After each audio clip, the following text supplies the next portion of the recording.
Palavra da Verdade, com Hernandes Dias Lopes. Então nós vamos ler esse texto, 1 Reis, capítulo 2, versos de 1 a 4. Está escrito assim: aproximando-se os dias da morte de Davi, deu ele ordens a Salomão, seu filho, dizendo: eu vou pelo caminho de todos os mortais. Coragem, pois, e ser homem. Guarda os preceitos do Senhor teu Deus, para andares nos seus caminhos, para guardares os seus estatutos e os seus mandamentos, e os seus juízos e os seus testemunhos, como está escrito na lei de Moisés, para que prosperes em tudo quanto fizeres e por onde quer que fores. Para que o Senhor confirme a palavra que falou de mim, dizendo: se teus filhos guardarem o seu caminho, para andarem perante a minha face fielmente, de todo o seu coração e de toda a sua alma, nunca te faltará sucessor ao trono de Israel. Eu não vou propriamente expor esse texto, eu vou tratar da vida de Salomão ao longo daquilo que a Bíblia menciona sobre ele. E quero falar hoje sobre Salomão, a glória desvanecente do homem mais sábio e mais rico do mundo. A glória desvanecente do homem mais sábio e mais rico do mundo. É curioso como Salomão é aplaudido no mundo inteiro como símbolo da sabedoria e da riqueza. Ele é o herói de tantos empresários, ele é o herói de tantos políticos. Seu nome é sempre evocado nas grandes campanhas políticas do Brasil e do mundo. Ele foi filho do grande rei Davi, que era rei, e foi pai de Roboão, que também era rei. Então ele é filho de rei, ele é pai de rei, e ele também é rei. Na verdade, Salomão chegou no topo do mundo, como o rei mais sábio e o rei mais rico de todos os tempos. Entretanto, Salomão teve uma glória desvanecente. Quando você vai pensar numa biografia, ou escrever uma biografia, ou ler uma biografia, via de regra, da pobreza à riqueza, do fracasso ao sucesso, da bancarrota ao topo do mundo da vida econômica, do anonimato ao estrelato. É assim que a gente lê biografia. Dificilmente você vai ler uma biografia da glória ao fracasso, do pico ao chão, da sabedoria à insensatez, da fidelidade a Deus à apostasia. É muito raro você ver uma biografia com esse perfil, mas esse é exatamente o retrato de Salomão. A despeito de tantos privilégios, Salomão tornou-se um rei que se serviu do povo, em vez de servir ao povo. Um rei que viveu no luxo extremo, mas quem pagou a conta com pesados impostos foram os seus súditos. O rei que deixou de amar ao Senhor para amar as muitas mulheres que corromperam o seu coração. O rei que deixou de adorar a Deus e liderar o povo na adoração a Deus para se prostrar diante de deuses pagãos. Uma glória desvanecente. Porém, eu quero tratar de dois aspectos principais. Primeiro, os privilégios singulares de Salomão. Vamos ver quais foram os privilégios desse rei. Primeiro, ele foi amado incondicionalmente por Deus. 1 Samuel 12, 24. É curioso o que está escrito aí. 12, 24. Está escrito assim: então Davi veio a Batseba, consolou-a, e se deitou com ela. Teve ela um filho, a quem Davi deu o nome de Salomão, e o Senhor o amou. Vamos ver, entender o contexto? Batseba era mulher de Urias, soldado de Davi. Davi adulterou com essa mulher, ela engravidou. Só que o marido dessa mulher não estava em casa, estava no campo de guerra. E a gravidez seria notória para todo mundo, e seria um problema porque o marido não está em casa. Então Davi tenta trazer o marido da guerra, consegue trazê-lo, tenta induzi-lo a ir para casa para deitar-se com sua mulher, para que ele se livrasse da responsabilidade. Este homem não quis ir. Davi toma a decisão de matar o marido de Batseba, de uma maneira crudelíssima. Depois que matou o marido dela, Davi casa-se com a viúva, exatamente para acobertar o seu pecado. Esse primeiro filho do adultério, Deus o feriu e o menino morreu.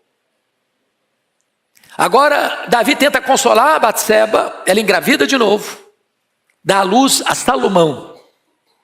E diz o texto que Deus o amou. Talvez nós, com a nossa justiça própria e sem o viés da graça, pudesse dizer, um filho de Batseba e Davi jamais poderia ser um homem honrado por Deus. Um filho de uma relação tão adulterina, tão complicada, tão perigosa, jamais poderia ser o sucessor de Davi no trono. Mas Deus o amou. Amou incondicionalmente, como ama você e a mim incondicionalmente. Segundo, ele foi chamado de Gedidias pelo profeta Natã. Capítulo 12, verso 25 de 2 Samuel, está escrito assim, 12, 25, está escrito assim. Davi entregou Salomão nas mãos do profeta Natã e este lhe chamou de Gedidias, por amor do Senhor. Dá-me a impressão que quando o Salomão nasceu, Deus o entregou nas mãos do profeta para ele discipulá-lo, para ele ensinar a ele a palavra de Deus. E colocou nele um outro nome. Salomão significa pacífico, mas Gedidias significa o amado do Senhor. Então esse homem foi amado por Deus.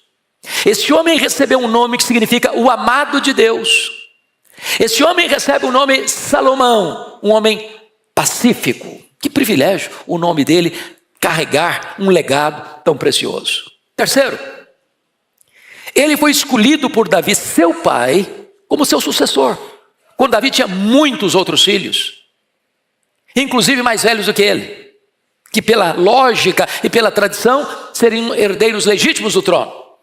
Capítulo 1 de 1 Reis, versículo de número 13, está escrito o seguinte, versículo 13, está escrito assim, vai, apresenta-te ao rei Davi e diz-lhe, não juraste, ó rei, senhor meu, a tua serva, dizendo, teu filho Salomão reinará depois de mim e se assentará no meu trono. Por que, pois, reinaria Adonias? Então, o ponto aqui é o seguinte, Davi havia prometido a Batseba, mãe de Salomão, que Salomão, seu filho, reinaria em Israel, em seu lugar, como seu sucessor. Ou seja, amado por Deus, escolhido por seu pai, dentre tantos outros irmãos, para ser o rei sucessor de Davi, o rei de Israel. Que grande privilégio, que privilégio inaudito. Quarto, ele foi coroado rei de Israel, mesmo sob a ameaça de um golpe de Estado. Capítulo 1, versos 28 a 34, de 1 Reis, descreve esse fato. Davi, diz a Bíblia, que já estava velho, muito velho, com 70 anos de idade. E você fica pensando, meu Deus, como é que Davi, com 70 anos, estava não só velho, mas muito velho? E aí você vai entender por quê. O Davi começa a ser perseguido pelo sogro dele, o Saul, com 20 anos de idade. Saul perseguiu Davi 10 anos. Esse Davi não pode dormir em casa, não dorme numa cama, não tem uma casa de conforto, ele dorme no relento, nos desertos, a céu aberto, em cavernas, acuado por um exército que está atrás dele para matá-lo. Ele não tem paz, ele não tem sossego, ele não tem segurança. E então, dos 20 aos 30 anos, ele viveu nesse desespero todo. Aí ele reina 40 anos, está com 30 quando começou a reinar, reinou 40, morreu com 70, muito velho e doente. Ele tinha uma hipotermia que nada resolvia, não tinha cobertor que pudesse aquecê-lo. O que acontece? O filho dele, Adonias, que a essas alturas era o mais velho, uma vez que o Absalão já tinha morrido, o Aminon também, dá um golpe de Estado. Convoca o general Joabe, convoca o sacerdote Abiatar, convoca os outros filhos de Davi e se autoproclama rei e dá uma festa na sua coroação. Quando esse golpe está em andamento, o profeta chama a Batseba e diz, olha, está tendo um golpe de Estado. Davi havia jurado a você que Salomão seria o rei. Então corre lá, comunica a Davi o que está acontecendo. E Davi, mesmo deitado, doente, já muito velho, tem pulso moral para estancar a rebelião, para convocar as autoridades principais, o comandante substituto, o sacerdote substituto, o profeta, convoca esses homens para vocês ungirem Salomão, coroarem Salomão, proclamarem Salomão como rei, tragam Salomão na comitiva e fazem-no assentar no meu trono, e ele vai ser corregente comigo. E desta forma, a rebelião foi estancada e Salomão assume o reinado de Israel junto com seu pai, até a morte de seu pai, e aí posteriori a morte de seu pai. Então, ele recebe essa bênção de ver o seu pai estancando a rebelião e de colocando no trono como rei de Israel. Que privilégio extraordinário. Mas em quinto lugar, ele foi dotado por Deus de uma sabedoria única, singular, incomparável. Está aí no primeiro livro dos Reis, capítulo 3, versículos 5 a 15, porque logo que ele assume o governo, Deus diz para Salomão o seguinte: pede o que você quiser e eu te darei. Deus dá um cheque em branco para ele e diz: você pode pedir o que você quiser e eu vou conceder. E diz a Bíblia que Salomão então chega diante de Deus, agradece o fato de ele ser rei no lugar de seu pai, uma vez que seu pai tinha sido o maior rei de Israel, e diz para Deus: Deus, eu não passo de uma criança, eu não sei governar esse povo, então o que eu peço ao Senhor é uma coisa só: que o Senhor me dê um coração de entendimento, um coração de sabedoria, para que eu possa julgar este povo, para que eu possa discernir entre o bem e o mal. E diz a Bíblia que Deus gostou, se agradou do pedido de Salomão, e disse para ele: visto que não pediste para mim riqueza, visto que não pediste para mim a morte dos teus inimigos, visto que pediste para mim sabedoria, discernimento, eu lhe darei sabedoria como nunca ninguém teve e jamais terá, e lhe darei riqueza como nunca antes e como nunca depois. Darei a você sabedoria e riqueza sem paralelos, e então ele vai se tornar o homem mais sábio e mais rico do seu tempo e das futuras gerações. Porém, nessas bênçãos que Deus está prometendo, existe uma exortação que está lá em 1 Reis 3,14. Eu vou ler para vocês. Está escrito assim: se andares nos meus caminhos e guardares os meus estatutos e os meus mandamentos, como mandou Davi teu pai, prolongarei os teus dias. Preste atenção nisso. Bênçãos vêm acompanhadas de responsabilidade. Preste atenção. Se andares, a condicional aí. Se andares nos meus caminhos e guardares os meus estatutos e os meus mandamentos, como mandou Davi, teu pai, prolongaria os teus dias. Existe uma condição da bênção, e a condição da bênção é a obediência. Pois bem, mais do que isso então, agora, em sexto lugar, ele foi poderosamente usado por Deus. E eu quero destacar alguns pontos. Primeiramente, está lá em 1 Reis 4, 20 e 21. Talvez você pudesse ler comigo esse texto. 4, 20 e 21. Leia comigo, por gentileza. Eram, pois, os de Judá e Israel muitos, numerosos como a areia que está ao pé do mar. Comiam, bebiam e se alegravam. Dominava Salomão sobre todos os reinos, desde o Eufrates até a terra dos filisteus e até a fronteira do Egito, os quais pagavam tributos e serviam a Salomão todos os dias da sua vida. Então ele está falando de duas coisas. Ele está falando que Salomão tem um reino ampliado como nunca outrora existira. Segundo, ele tem provisão, fruto dos tributos que todos os povos entregam para ele. Então ele tem extensão e ele tem provisão. Mas mais do que isso, capítulo 4, verso 30 e 31. Você pode ler comigo, por gentileza? Vamos juntos? Era a sabedoria de Salomão maior do que a de todos os do Oriente e do que toda a sabedoria dos egípcios. Era mais sábio do que todos os homens, mais sábio do que Etã, Ezreíta, e do que Emã, Calcol e Darda, filhos de Maol, e correu a sua fama por todas as nações em redor. Então ele tinha extensão, ele tinha provisão, ele tinha fama de ser o homem mais sábio do mundo. Do mundo. A Bíblia diz ainda que ele compôs 3.000 provérbios. Nós temos o livro de provérbios que ele escreveu na sua maturidade, nós temos o livro de Cântico dos Cânticos que ele escreveu na sua juventude, e temos o livro de Eclesiastes que ele escreveu na sua velhice.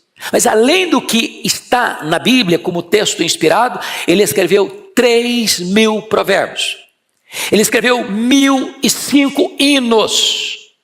E diz mais a Escritura que ele discorreu como cientista sobre plantas, sobre animais, sobre aves, sobre répteis, sobre peixes. Ou seja, ele era um homem entendido em todas as áreas da ciência do seu tempo. De todos os povos vinham pessoas para ver a sua sabedoria. Então ele tem uma fama singular. Ninguém foi como ele nesse quesito. Mas mais, que coisas que ele fez? Meus irmãos, ele teve o privilégio, a honra de fazer o que seu pai queria fazer e não pôde. Foi construir o templo de Jerusalém, o primeiro templo de Jerusalém. E se você ler 1 Reis, a descrição do primeiro templo, não há nenhuma obra no mundo que se assemelhasse ao templo pela riqueza, pela beleza, pelo luxo, pela quantidade de ouro que foi colocado naquele templo. Era não só um templo religioso, era o maior palácio religioso, não só em beleza e riqueza que o mundo já conheceu. Mas mais do que isso, diz a Bíblia que ele edificou palácios. Não construiu um palácio só não, ele construiu palácios. Para você ter uma ideia, ele gastou 7 anos para construir o templo e gastou 14 anos para construir os muitos palácios, todos adornados de ouro, todos de uma beleza incomparável. A ponto de uma das mulheres mais conhecidas da época, a rainha de Sabá, ir a Jerusalém, e conforme Reis 10, 1 Reis 10, versículo 7, você pode acompanhar comigo esse texto, e ela vai fazer a seguinte declaração. 1 Reis 10, versículo 7. Primeiramente vamos ler, talvez, a partir do verso 3, porque vai ficar mais claro. Vamos ler juntos? 10, 3, a partir daí. Salomão lhe deu resposta a todas as perguntas, e nada lhe houve profundo demais que não pudesse explicar. Vendo, pois, a rainha de Sabá, toda a sabedoria de Salomão, e a casa que edificara, e a comida de sua mesa, e o lugar dos seus oficiais, e o serviço dos seus criados, e os trajes deles, e os seus copeiros, e o holocausto que oferecia na casa do Senhor, ficou fora de si, e disse ao rei: foi verdade a palavra que a teu respeito ouvi na minha terra, e a respeito da tua sabedoria. Eu, contudo, não cria naquelas palavras, até que vim e vi com os meus próprios olhos. Eis que não me contaram a metade, sobrepujas em sabedoria e prosperidade, a fama que eu ouvi. Então, este é o Salomão de uma sabedoria incomparável, atestada pelos povos representados aqui na rainha de Sabá. Então, do ponto de vista de privilégio, a glória do homem está se espargindo do topo das montanhas. Agora vamos ver o outro lado desse homem. Quais foram os desvios perigosos que Salomão tomou na sua jornada? Primeiro, ele foi derrubado, meus irmãos, por aquilo que eram suas vantagens. Por exemplo, ele excedeu a todos os reis em riqueza, em luxo, em exuberância. Porém, ele se perdeu no labirinto da riqueza e da fama. Para vocês terem uma ideia, ele viveu no luxo, mas muito luxo. Para você ter uma ideia, no capítulo 4 desse livro, vamos dar uma olhadinha só o que acontecia todo dia no palácio. Como é que era a mesa dele? Como é que eram os convidados dele? Quem participava todo dia dos banquetes no palácio dele? Dá uma olhadinha no capítulo 4 de 1 Reis. Versículo de número 7. Tinha Salomão 12 intendentes sobre todo Israel, que forneciam mantimento ao rei e à sua casa. Cada um tinha de fornecer durante 1 mês do ano. Sabe o que significa isso? Ele dividiu o reino dele em 12 regiões. Cada região tinha que trabalhar 1 mês do ano só para suprir a mesa dele. A mesa real.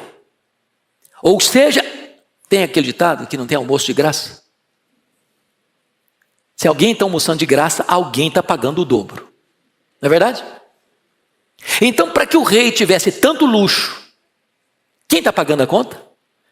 tem um povo lá naquela região trabalhando só para sustentar a mesa dele, em rodízio.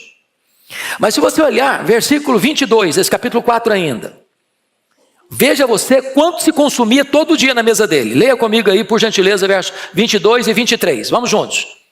Era, pois, o provimento diário de Salomão, 30 coros de flor de farinha, 60 coros de farinha, 10 bois cevados, 20 bois de pasto, 100 carneiros, afora os veados, as gazelas, os conchos e as aves cevadas. Num dia, isso é num dia. Durante 40 anos. Agora você conta aí quanto vai dar. Bom, dê uma olhadinha ainda no versículo 27 desse texto. Vamos lá, 27. Forneciam, pois, os intendentes provisões, cada um no seu mês, ao rei Salomão e a todos quantos lhe chegavam à mesa, coisa nenhuma deixava faltar. Então preste atenção agora. O rei Salomão está vivendo no fausto, no luxo.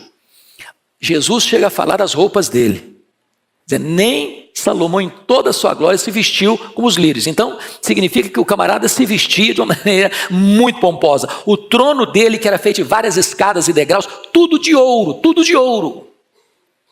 Agora, para esse rei manter toda essa pose, toda essa pompa, todo esse luxo, toda essa riqueza, quem é que está pagando a conta?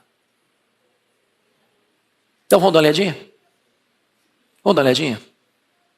Porque às vezes as pessoas batem palma para a riqueza dele. E Deus prometeu ele riqueza. Mas Deus não prometeu riqueza de qualquer maneira. Deus não prometeu riqueza com a exploração do trabalhador. Ele tinha trabalhos forçados, escravos, e tinha feitores de escravos, tomava conta dos escravos.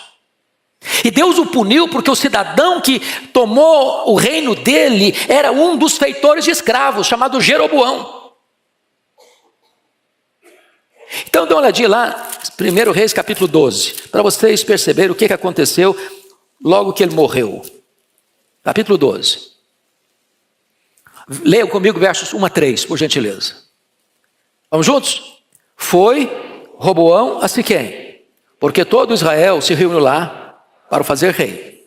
Tendo Jeroboão, filho de Nebate, ouvido isto, pois estava ainda no Egito, para onde fugira da presença do rei Salomão, onde habitava, e de onde o mandaram chamar, veio com toda a congregação de Israel a Roboão e lhe falaram. Agora preste atenção no verso 4. Vamos juntos. Teu pai fez pesado o nosso jugo. Agora, pois, alivia tua mão, alivia tu a dura servidão de teu pai e o seu pesado jugo que nos impôs, e nós serviremos. Olha isso. A hora que o filho dele, Roboão, assume o governo, o povo corre para esse homem e diz, olha, o seu pai nos explorou, o seu pai nos oprimiu, o seu pai nos fez de escravos para manter o luxo da corte. Então alivia esses impostos, esses tributos, nós não aguentamos mais pagar a conta. Então preste atenção nisso. Preste atenção nisso. Ele viveu no luxo, mas o seu povo viveu na miséria. Qual o princípio de Deus para um governo, irmão? Seja de qualquer regime, de monarquia, de parlamentarismo, de presidencialismo. Um governo existe para servir ao povo e não para se servir do povo. Toda vez que essa ordem é invertida, o governo se serve do povo, se abastece do povo e vive no luxo, o povo na miséria, está fora do projeto de Deus. Então, ao decantar, ao proclamar a riqueza de Salomão, preste atenção, que ele se desviou do foco. Mas mais do que isso, ele fez grandes obras. Em Eclesiastes capítulo 2, eu queria que você fosse comigo para lá, porque é muito importante entender isso. As grandes obras que ele fez no seu governo, para quem ele fez? Com que motivação ele fez? Então vá lá para Eclesiastes capítulo 2 comigo, por gentileza. Versículos 4 a 10, é tão importante entender isso aqui. Vamos ler juntos Eclesiastes capítulo 2, a partir do verso de número 4 até o verso 10. Toda a igreja comigo. Empreendi grandes obras, edifiquei para mim casas, plantei para mim vinhas, fiz jardins e pomares para mim. Fiz para mim açudes, para regar com eles o bosque, em que reverdeciam as árvores. Comprei servos e servas, e tive servos nascidos em casa. Também possuí bois e ovelhas, mais do que possuíram todos os que antes de mim viveram em Jerusalém. Amontoei também para mim prata e ouro e tesouros de reis e de províncias. Provi-me de cantores e cantoras e das delícias das filhas dos homens, mulheres e mulheres. Engrandeci-me e sobrepujei a todos os que viveram antes de mim em Jerusalém. Perseverou também comigo a minha sabedoria. Tudo quanto desejaram os meus olhos, não lhes neguei, nem privei o coração de alegria alguma, pois eu me alegrava com todas as minhas fadigas. Isso era a recompensa de todas elas. O que vocês perceberam aqui nesse texto? Para mim, para mim, para mim, para mim, para mim e para mim. O que um governo deve fazer? Fazer para o povo, para o povo, para o povo, para o povo. Ele fez tudo isso para quem? Para ele, para ele, para ele, para ele. As grandes obras dele estavam fora da visão de Deus. Aquilo que era o ponto alto dele, ele acabou fazendo de ponto fraco do seu governo. Então vamos ao segundo ponto. Ele foi derrubado por aquilo que era suas vantagens. Segundo, ele transgrediu os preceitos divinos acerca do reinado. Oh, meus irmãos, a Bíblia é tão linda que quase 400 anos de um rei ser ungido rei em Israel, foi Saul primeiro. Quase 400 anos antes, Deus já havia estabelecido na sua lei qual era o perfil de um rei que Israel deveria ter. Então, abra sua Bíblia comigo lá em Deuteronômio 17 para você ver isso. Olha que coisa interessante. Deuteronômio 17, versículos 14 a 20. Meus irmãos, isso é muito, muito, muito precioso entender. Olha que coisa impressionante. Você vai ler comigo, à medida que eu for lendo, eu vou pausando para entender. Vamos juntos. Quando entrares na terra que te dá o Senhor, teu Deus, e a possuíres, nela habitares, e disseres, estabelecei sobre mim um rei, como todas as nações que se acham em redor de mim, e estabelecerás com efeito sobre ti, como rei, aquele que o Senhor teu Deus escolher. Homem estranho, que não seja dentre os teus irmãos, não estabelecerás sobre ti, e sim um dentre eles. Agora preste atenção. Primeiro, porém, este não multiplicará para si cavalos, nem fará voltar do Egito, para multiplicar cavalos.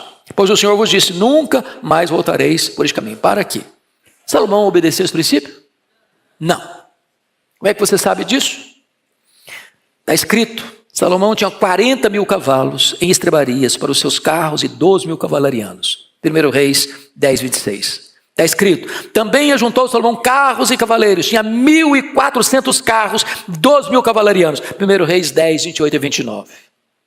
Está escrito, os cavalos de Salomão vinham do Egito e da Cilícia. Deus tinha proibido comércio com o Egito. E ele faz o contrário. Ele conhecia esse texto. E ele desobedece esse princípio de Deus. Mas por que Deus não quer que o rei de Israel multiplique para si cavalos e cavaleiros? Porque isso implica exército, força militar. E Deus era o grande defensor de Israel. Israel não podia confiar no seu poderio militar. Foi por isso que Deus puniu Davi quando ele fez um censo dos soldados de Israel. Está dizendo, não, eu confio nos meus homens, eu confio no meu exército, eu confio no meu soldado. Israel tem que confiar no Senhor. E Salomão quebrou esse princípio. Segunda coisa que um rei não podia multiplicar. Versículo 17, Deuteronômio 17, 17. Tampouco para si multiplicará mulheres, para que o seu coração, se não desvie. Salomão obedeceu esse princípio? De jeito nenhum. O que é que ele fez? Primeira coisa, capítulo 3, versículo 1 de Reis. Ele casou com a filha do faraó. Aliança política. Exatamente com o povo que Deus diz, não, você não faz aliança lá. Para lá você não volta mais. Segundo, ele casou com mulheres estrangeiras de todos os povos da época, casamentos políticos, diplomáticos, para fazer aliança e construir alianças políticas, achando que nisso estava a segurança do seu governo, a ponto de ele ter, confira aí comigo, 1 Reis capítulo 11, olha aí por gentileza, isso aqui é único, não tem ninguém na história que pareceu com ele, camarada, não era brincadeira não. Capítulo 11, verso 3, leia comigo, vamos juntos. Tinha 700 mulheres, princesas, e 300 concubinas, e suas mulheres perverteram o coração. Alguém brincou o seguinte, pior que ter 1.000 mulheres é ter 1.000 sogras. Imagina a situação. Nem sei quantos cunhados, mas não era uma coisa fácil. desobedeceu o quê? Ao preceito de Deus. Não tem bênção na desobediência. O que não podia multiplicar mais? Voltando para Deuteronômio 17 está escrito: nem multiplicará muito ouro para si ou prata. Ele multiplicou muito ouro. Dá dizer o seguinte: eu confio em quê? Na riqueza, em vez de confiar em Deus. Mas eu só quero chamar a sua atenção para um ponto para mim da mais alta importância. 17 de Deuteronômio 18 a 20, eu preciso que você leia comigo. Vamos ler juntos? Vamos lá já? Também, quando se assentar no trono do seu reino, escreverá para si um traslado desta lei num livro, do que está diante dos levitas. Preste atenção. O que eu tinha que fazer? Transcrever esse texto que nós estamos considerando aqui, que eram as regras para o rei. Ele devia transcrever e botar num livro. Para fazer o que com esse livro? Versículo 19. E o terá consigo, e nele irá todos os dias da sua vida, para que aprendas a temer o Senhor seu Deus, a fim de guardar todas as palavras dessa lei e esses estatutos para o cumprir. E isto fará para que o seu coração não se eleve sobre os seus irmãos, não se aparte do mandamento, nem para a direita nem para a esquerda, de sorte que prolongue os dias do seu reino, ele e seus filhos no meio de Israel. Deus está dizendo o seguinte: olha, essa orientação aqui são os 10 mandamentos do rei. Então copia isso, bota num livro e todo dia, lê isso aqui, para que você não se aparte destas normas que eu estou estabelecendo. Ele fez tudo exatamente o contrário. O que vai acontecer? Agora está consagrando o templo, capítulo 9, versos de 1 a 9. Preste atenção nisso aqui. Tempo áureo, construído templo, belo, consagra, com muita fervor. Ele ainda está um homem ainda fervoroso, mas desobedecendo esses princípios. Mas tem um pouquinho de fervor lá. E Deus aparece para ele, no capítulo 9, e diz o seguinte: olha, se você guardar os meus mandamentos, você terá vida longa, você terá sucessor no trono. Agora, se você não guardar esses mandamentos aqui, esse templo que você está inaugurando vai ser destruído. Essa nação que você governa vai ser levada para o exílio. E esse templo tão belo, está todo mundo encantado com ele, vai se tornar motivo de chacota entre os povos. Você já pensou o que é isso? No culto de inauguração. No culto de inauguração. Deus está dizendo o seguinte: não é o templo que me impressiona, não é a beleza desse templo que me impressiona, não é o ouro desse templo que me impressiona. O que mais importante nesse templo não são as paredes de ouro, não é o altar de ouro, não é a beleza arquitetônica. O que eu quero nesse templo é que se honre a minha palavra.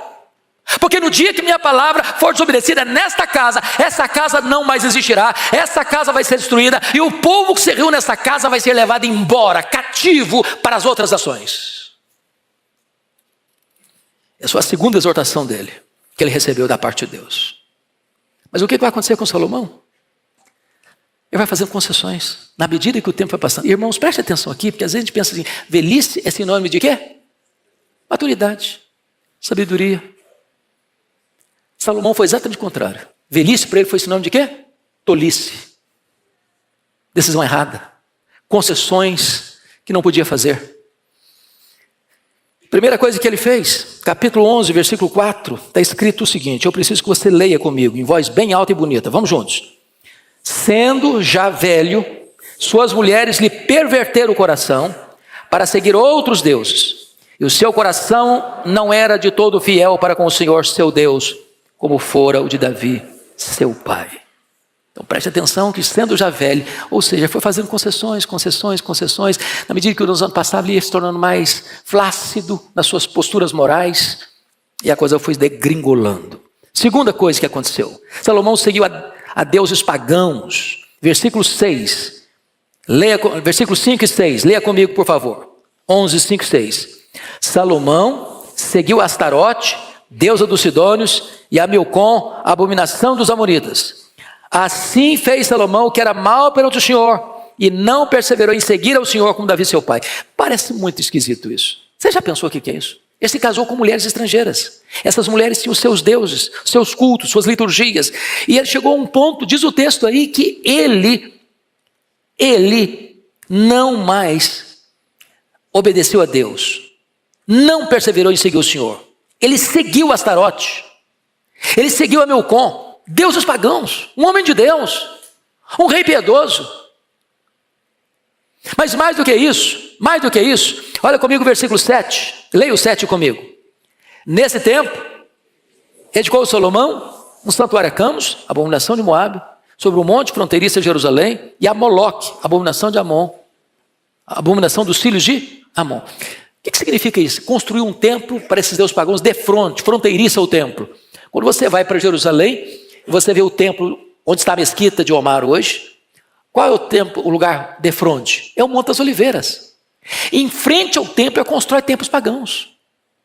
Mas ele não só constrói templos pagãos, não. Ele mesmo vai adorar esses deuses. Versículo 8. Assim fez para com todas as suas mulheres estrangeiras, as quais queimavam incenso e sacrificavam a seus deuses. Ele se torna um rei idólatra. Glória decrescente, desvanecente. Então quero terminar falando que Salomão foi disciplinado por Deus. A primeira coisa que Deus faz com ele, capítulo 11, verso 9 a 13, olha, eu vou tomar o reino de você. Eu não vou prolongar o seu reino como havia prometido, não. Eu vou tomar o reino de você. E eu vou tomar o reino de você usando um servo seu, que você usou para dominar os escravos, trabalhos forçados. Mas não vou tomar o reino de você enquanto você está vivo, não por amor a você, por amor a Davi, seu pai, e por amor a Jerusalém. E não vou dar todo o reino, não, porque eu vou preservar uma tribo, aliás, duas, Benjamim e Judá, para ter uma lâmpada em Israel. Segundo, o que Deus vai fazer com ele? Deus vai suscitar inimigos contra ele. Capítulo 11, versos 14 a 25. Um inimigo lá em cima, é o Rezon, rei de Damasco. Um inimigo lá embaixo, Haddad, rei dos Edomitas. Um inimigo dentro do território dele, o Jeroboão, que é servo dele, que vai se levantar para tomar 10 das 12 tribos de Israel por profecia de Deus, por palavra de Deus. A estabilidade dele acaba. A paz que ele desfrutou não foi fruto das suas negociações, não, foi dádiva de Deus. Mas agora ele não obedece a Deus, Deus quebra isso aí, diz agora vai ter guerra, agora vai ter luta do norte, no sul e também no centro. E diz a Bíblia que ele morre nesse declínio. E o que vai acontecer? Seu filho Roboão assume o governo, criado no palácio, no luxo, no fausto. E quando ele morre, o povo vai lá, liderado por Jeroboão, o homem que deveria assumir as 10 tribos, e chega para eles, olha, seu pai pesou a mão sobre nós. Então faz uma coisa, alivia para nós, ajuda a gente, tira esse peso de tributos, de impostos, de trabalhos forçados, de pagar a conta da corte, e nós serviremos você durante os dias da sua vida. Ele pediu 3 dias para pensar. Foi buscar os assessores, pediu conselho com os anciãos de Israel, os conselheiros de seu pai. Os anciãos disseram, atende o povo, o governo tem que servir ao povo, o governo não pode explorar o povo, o governo tem que se atender às necessidades do povo. Ele não gostou desse conselho, não. Foi lá para os jovens que foram criados com ele no palácio. Não. Você tem que dizer para esse povo o seguinte, que o seu dedo mínimo é mais grosso do que o lombo do seu pai. Aperta esse povo, atarracha esse povo. E esse povo vai dizer para ele o seguinte, o meu pai se açoitou vocês com chicote, eu vou açoitar vocês com escorpião.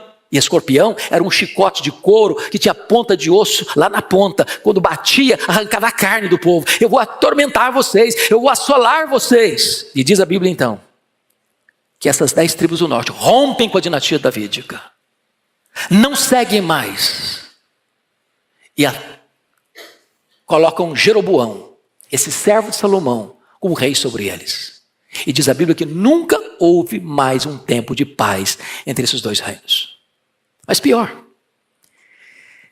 o profeta havia dito para esse Jeroboão o seguinte, olha Jeroboão, eu vou te dar essas 10 tribos. Eu estou punindo Salomão. Agora anda na minha presença, obedeça os mandamentos de Deus, e Deus vai honrar e vai abençoar você, e você vai ter um tempo longo de sucessores no trono. O que Jeroboão fez? Assumiu o governo, pensou, se os meus súditos voltarem lá para Jerusalém, onde está o templo, eles vão acabar sendo seduzidos a voltar para lá, para debaixo da guarda-chuva do Roboão. E se eles voltarem para lá, eles vão me matar. O que ele fez? Mudou a religião das tribos do norte. Uma nova religião. Novos deuses, bezerros de ouro. Novos templos, Betel e Dan. Novos sacerdotes. Nova liturgia, novo calendário religioso. corrompeu por completo a religião dessas 10 tribos do norte, que duraram 209 anos, de 931 a 722, em 8 dinastias diferentes, 19 reis, todos eles andaram no caminho de Jeroboão. Que caminho era esse? Transformar a religião para interesses políticos.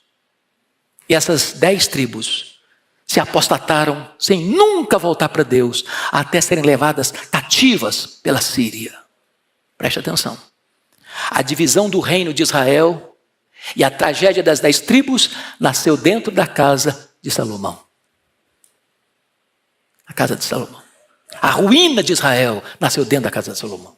As 2 tribos do sul, num zigue-zague, ora fiel, ora em apostasia, não tardou muito, 586 foi levado cativo para a Babilônia. Deus havia dito isso para Salomão: se você me desobedecer, o templo vai ser destruído e esse povo vai ser levado para o cativeiro. Então eu quero agora concluir,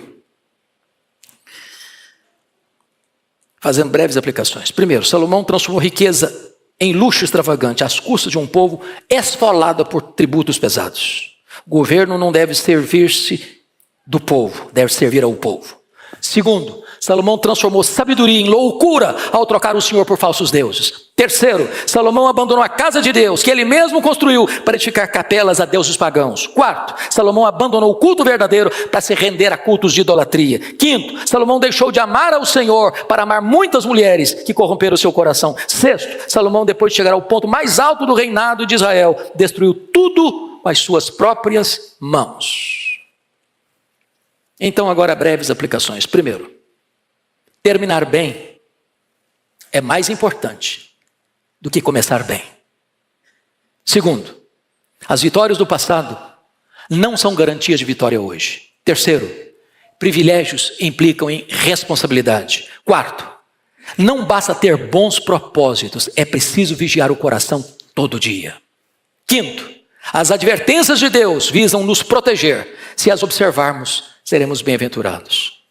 Quais foram os 3 problemas básicos? Os de sempre: dinheiro, poder e sexo. Isso destruiu a vida de Salomão. A glória de Salomão foi desvanecente. Mas há um maior que Salomão, diz a Bíblia: é Jesus Cristo. Este é o Rei dos Reis, que se fez servo para servir o seu povo. O seu reino é inabalável e jamais passará. E muito feliz é aquele que é súdito desse rei e desse reino. Que Deus nos ajude. Amém.